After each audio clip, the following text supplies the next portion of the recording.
పరలోకానికి వెళ్ళి తిరిగి రాబోతున్నాడు. యేసయ్య మళ్ళీ తిరిగి రాబోతున్నారు.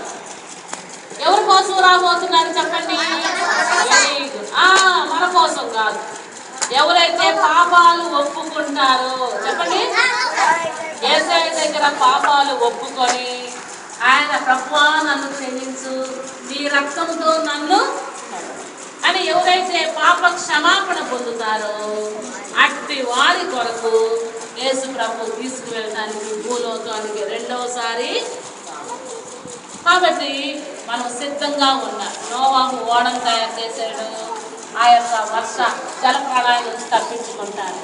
మనకి మరణం రాబోతుంది. యేసు ప్రభు తన సిలువలో తన ప్రాణాలు మన కొరకై. మనం ఇప్పుడు చేయాల్సిన పని ఏంటి చెప్పండి? యేసు ప్రభు దగ్గర మన పాపములు ఒప్పుకుంటే మనం కూడా పరలోకానికి వెళ్తాం. అంతేనా? ఎంతమందికి ఇష్టం పరలోకానికి వెళ్ళాలని చెప్పండి? అందరూ చేతులెత్తుతారు. మరి మోకరించి యథార్థంగా ఒప్పుకున్నామా? యేసయ్యా నా పాపాలు క్షమించు, నా అల్లరి క్షమించు, నా బూతులు క్షమించు. చేతులు జోడించండి, మోకరించండి, అందరూ మోకరించాలి.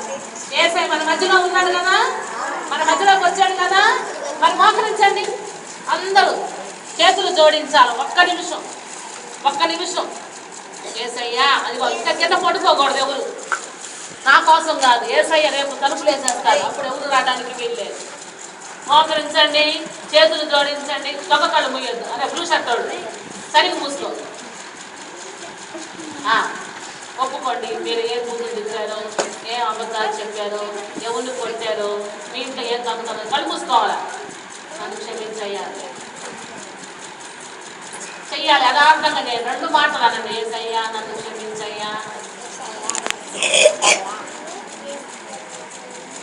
రామని చెప్పండి, యేసయ్యా నీకు వందనాలు, నేను పాపిని, నేను ఎన్నో పాపాలు చేశాను, నీ మాట వినలేదు,